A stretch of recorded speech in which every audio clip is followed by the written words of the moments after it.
Devant un parterre des autorités politico-administratives de la place et des jeunes venus des différents horizons du pays, Bersol Exaucé Gambili Ibam, président du Conseil national de la jeunesse et député de la deuxième circonscription de l'arrondissement Neuf-Ntiri, a présenté officiellement à Pointe-Noire son livre intitulé Denis Sassou Nguesso, artisan de la gouvernance intergénérationnelle.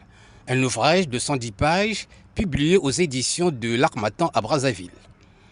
C'était avec l'appui du ministre Anatole Kouline Makosso, préfacier du livre, et de Denis Christelle Sassou Nguesso, postfacier de l'ouvrage. L'auteur, dans un style simple et cohérent, a mis à la disposition du public tous les ingrédients de son ouvrage.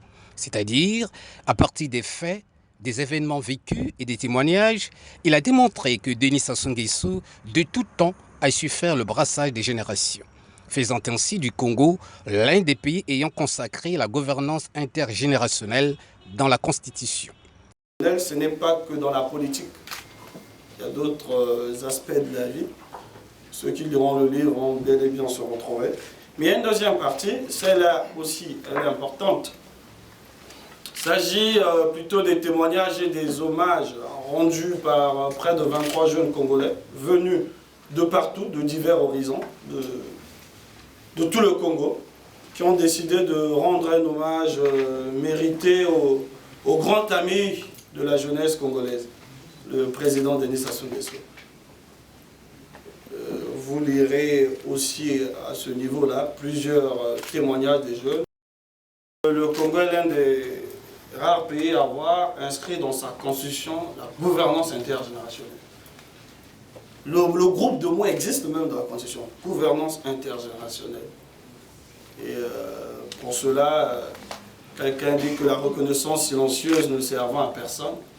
Nous avons pensé qu'il était de notre devoir de rendre hommage, de nos devoirs, de témoigner de ces choses qui se font ici et là. Après quoi, un échange s'est instauré au cours duquel plusieurs préoccupations ont été soulevées autour de la prise en charge des jeunes Congolais. Sans avoir la prétention de détenir le bâton magique à ces problèmes juvéniles, le jeune écrivain congolais a donné tant bien que mal des approches, des solutions.